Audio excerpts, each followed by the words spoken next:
Hi folks, this is an instructional video lesson that will teach you a beginner, intermediate, and advanced arrangement for the Vedder masterpiece Rise. What we're going to do is take you through three different arrangements that have different licks and parts that work for intermediates and advanced, as well as offering a baseline beginner strumming pattern. So let's take a look at some slides.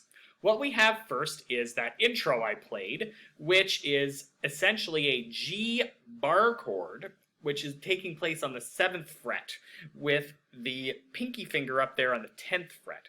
Now this could be the home position for the entire song if you're more of an intermediate or advanced player. So you would end up playing the verse part with this. Such is the way of the world.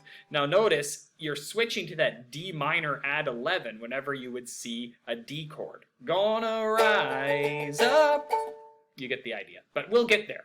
What I'd like to do is take you through all three levels and then talk a little bit more at length about some of those intermediate and advanced parts. So as you can see on the chart here, anything in red is geared toward beginners, anything for blue is intermediates, and anything in purple is sort of geared toward more advanced players. Now what I mean by that is if you're intermediate, you're okay with playing a mix of chords and picked melody notes, or you're okay with playing variations on chords, or you're even okay with playing different voicings for chords. Now when we get to that purple advanced level, we're going to talk a lot more about those different voicings. Why I want to teach this song is because it lends itself so well to those amazing mandolin chords coined by James Hill. Now, what they mean by mandolin chords is it's simply different voicings of chords that add higher harmonized notes along with the original tonic note. So how that works you'll see in the song. What we want to do is create a convincing mandolin effect with our uke to get the same effect as that beautiful tune. So let's take a look at the beginner arrangement. What we have is the red parts only, all right? You're only strumming a down, down, up, down, up, or a 3/4 time strum on the red chords. So let's take a look at a few slides and try to play along with it.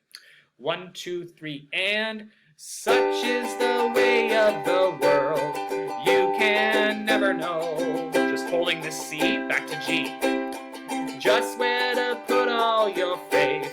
Now we're on C, 2, 3, getting ready with a D. Gonna rise up, burning black holes in dark memories. Gonna rise up, turning mistakes into gold. 2, 3, 4. Now later in the song we get into some instrumental sections, and all you need to do is follow the red chords. So you can see G times 4. It'd be G, G, G, G, D.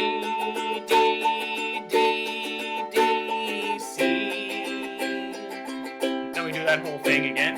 G, 2, 3, 4. D, 2, 3, 4. C, 3. Now we do it again. 1, 2, 3. Back to the verse.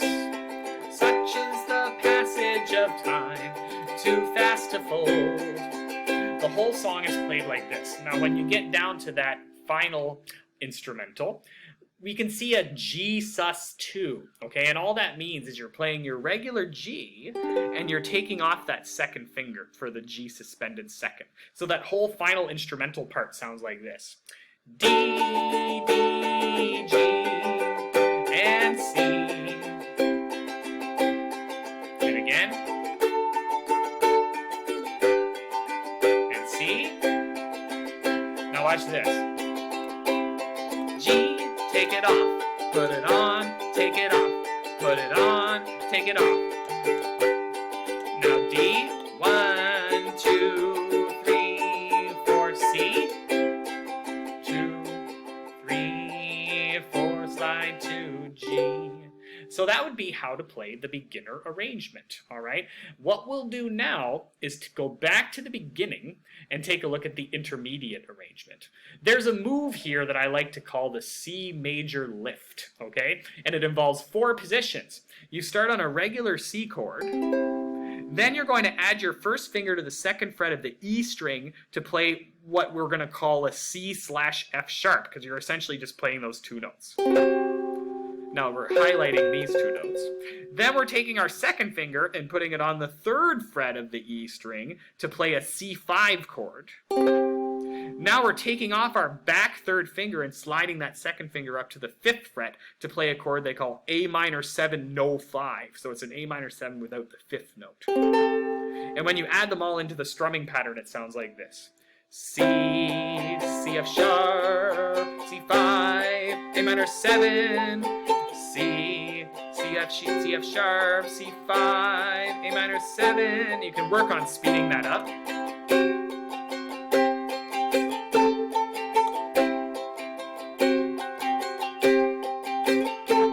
Now, if that's too tricky and you want to work up to this, all you have to do is play with that F sharp note, putting it on and taking it off on alternate rhythms. So it'll be put it on, take it off, put it on, take it off, put it on, take it off.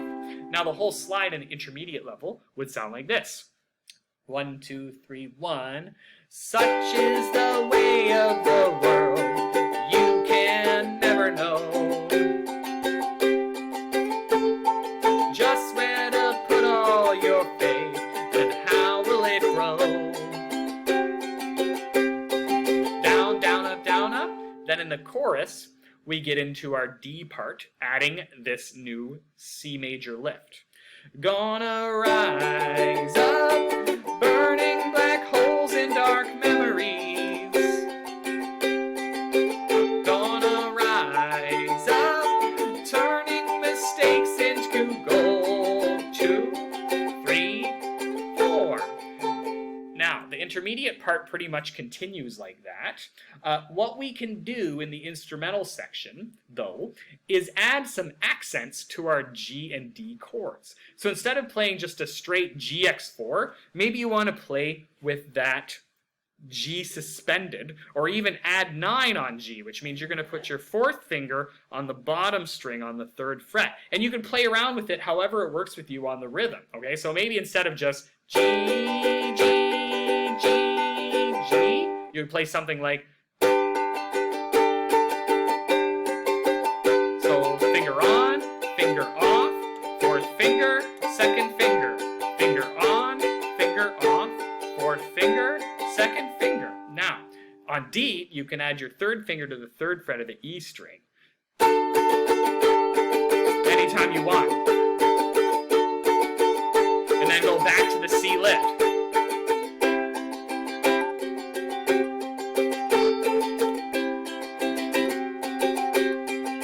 Back to the verse. Such is the passage of time, too fast to fold. Now, it pretty much follows that same pattern all the way to the end, all right? So now, let's take a look at the advanced parts.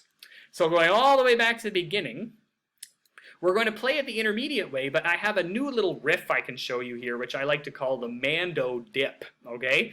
What we're going to do is start on what they call a C mandolin chord, third fret, third finger, E, third fret, first finger, E string, fourth finger, seventh fret, A string. And what we want to do is dip that down following the dots, all right? So this chord is a mandolin chord on C. Now what we're going to do is we're going to take our third finger and put it down to the fifth fret on A.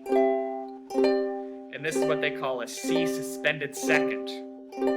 Now we're going to do our good old C5 by barring the bottom two strings on the third fret. Now we're going to play a C major 7 by switching our second finger onto the G note on the third fret of the E string and putting our first finger on the B note on the second fret of the A string. So we kind of slid all the way down like this. Ding, ding, ding, ding. So we have C, C suspended second, C fifth, C major 7. And how it works in the instrumental is like this. G, G, G, G, D, D, D. Here it comes.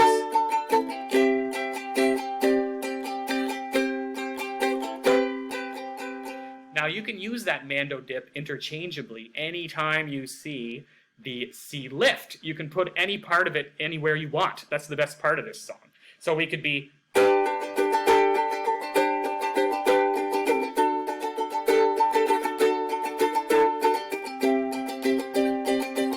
then go right into the C lift. Once you master these two riffs, it's a lot of fun.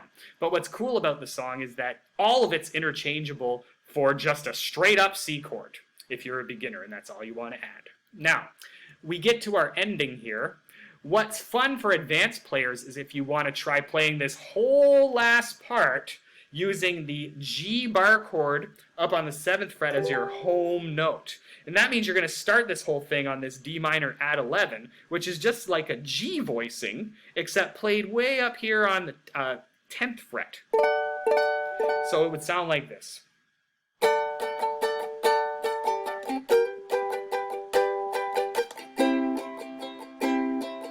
Now we can add our dips and stuff. Maybe a mando dip. That's instrumental too in an advanced way. But it's a lot of fun if you play it fast. You know, you can start here.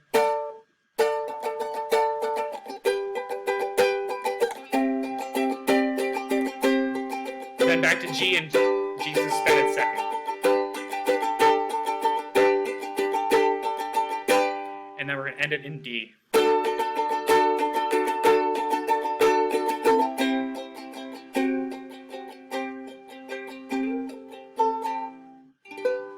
So there it is, three different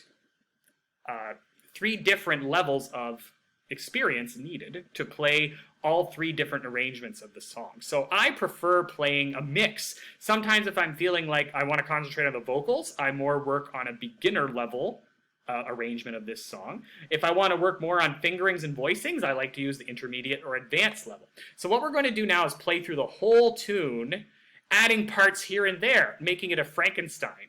That's kind of the funnest way, the most fun way to do it. So here it goes, starting at the start. 1,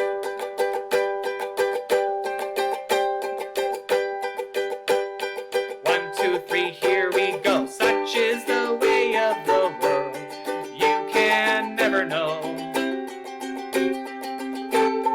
just where to put all your faith and how will it grow. Next slide. Gonna rise up, burning black holes and dark memories. Gonna rise up, turning mistakes into gold. 2, 3, 4, G, D, mando dip coming. Back to G,